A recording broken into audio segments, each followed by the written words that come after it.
Hey everyone, so I've been a little bit behind getting my war videos up.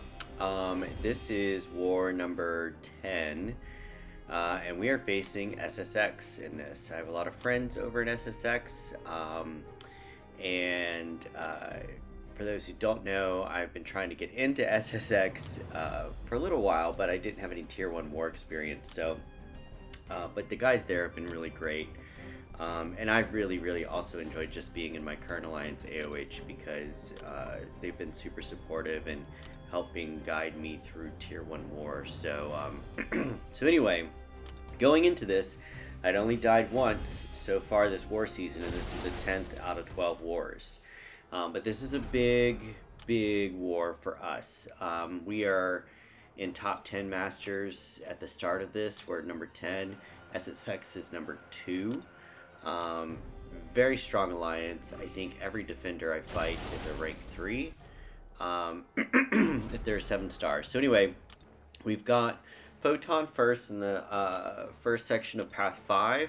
We've taken this fight before, and again, the goal with Kate here is to just get her down and avoid triggering her pure light form while she has a bar of power, because then she'll be able to hit you.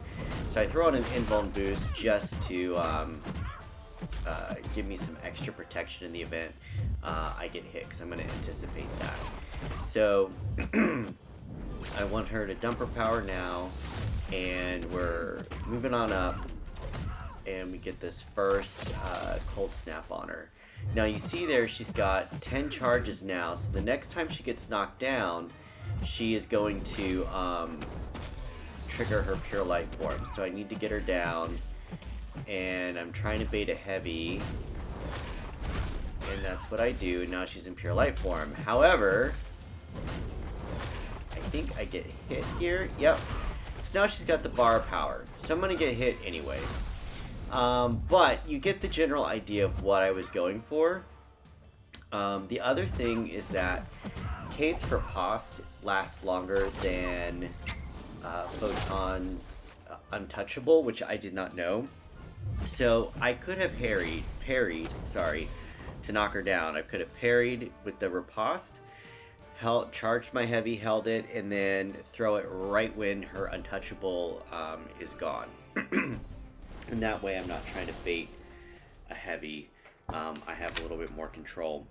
So yeah, if you hear me clearing my throat, that's because I think I have got the startings of a little bit of a cold. But anyway, we're now taking this rank 3 Korg. We're going to be using Onslaught, and the nice thing here with Onslaught is that he's going to turn any of Korg's stun purifications or cleanses into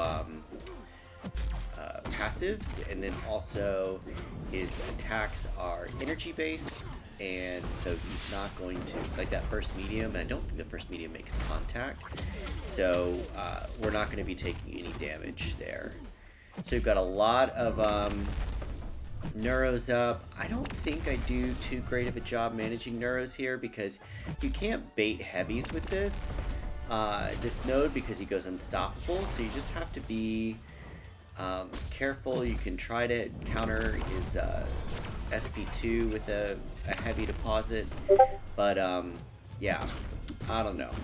So we're working here. Our Degen and Neuros are paused. We pause them again, and I think, do I get the spacing? Yeah, I get the spacing right there, but of course it's only like 3 Neuros on him right now. I don't know what my Neuro RNG was doing with my basic attacks. I wasn't really getting anything. I've got a lot more now.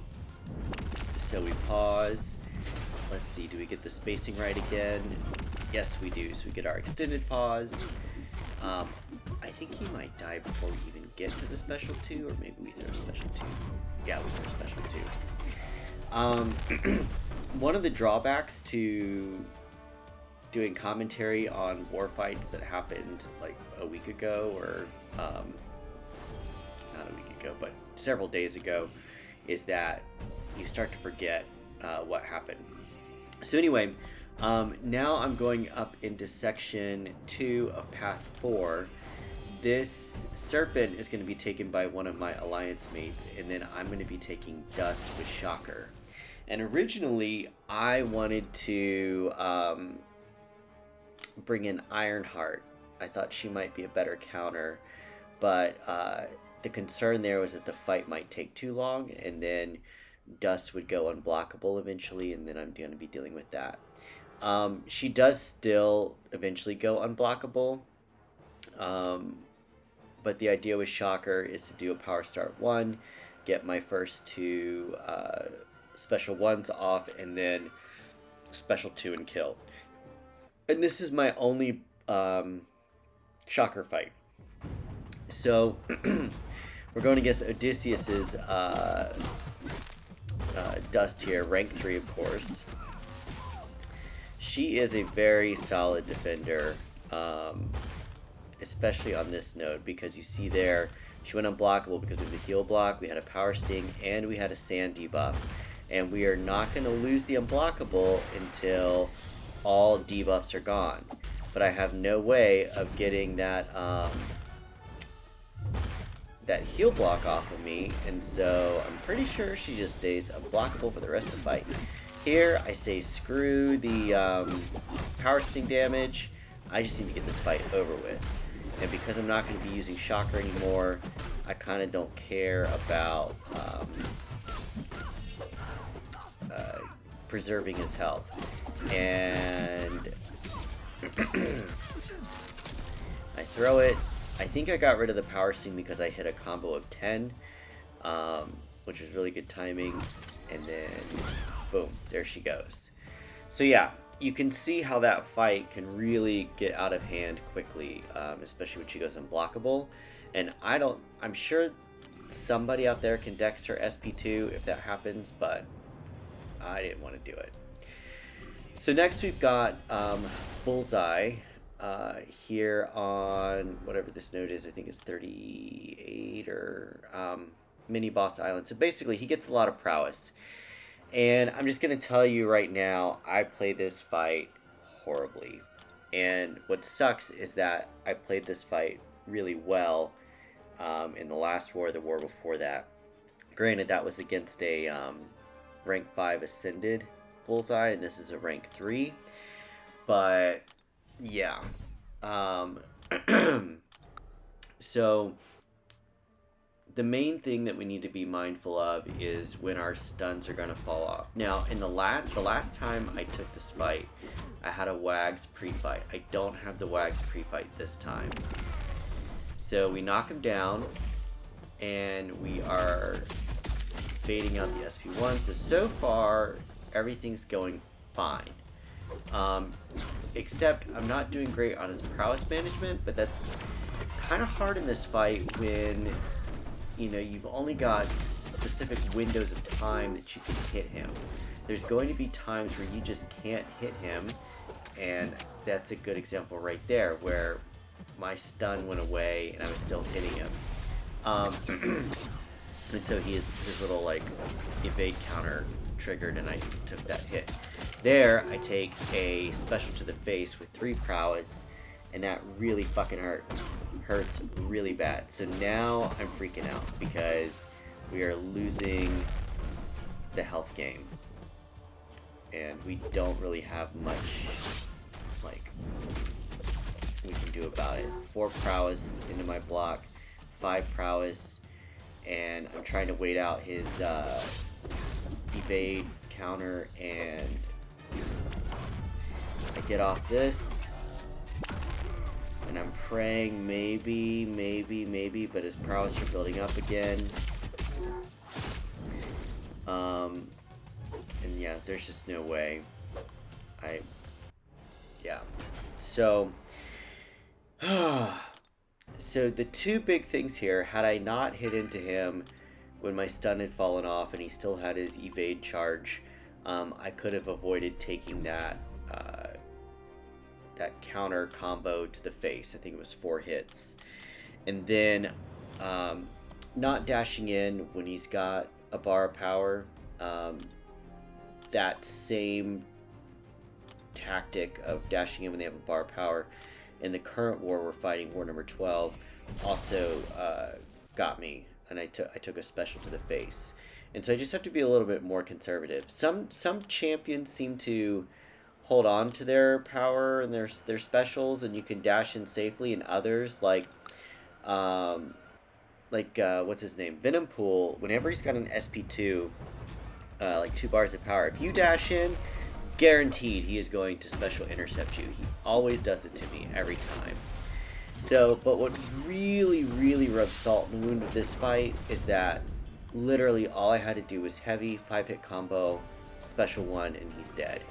So, it could have been a solo. It really could have been a solo, and I could have had a deathless war against SSX, but I didn't.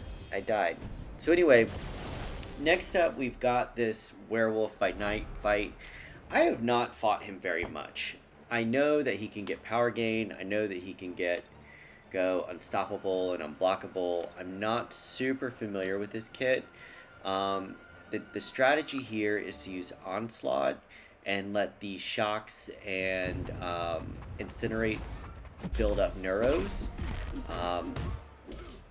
So right here I'm doing that. I really I didn't need to throw the SP1 there. I probably could have just gone straight to the SP2. I don't know why, looking back, I did that, other than still being shaken up by the previous death, and when I probably should have taken a break. I probably should have not played. So here we've got 20 degens, which is great, but now they're gone.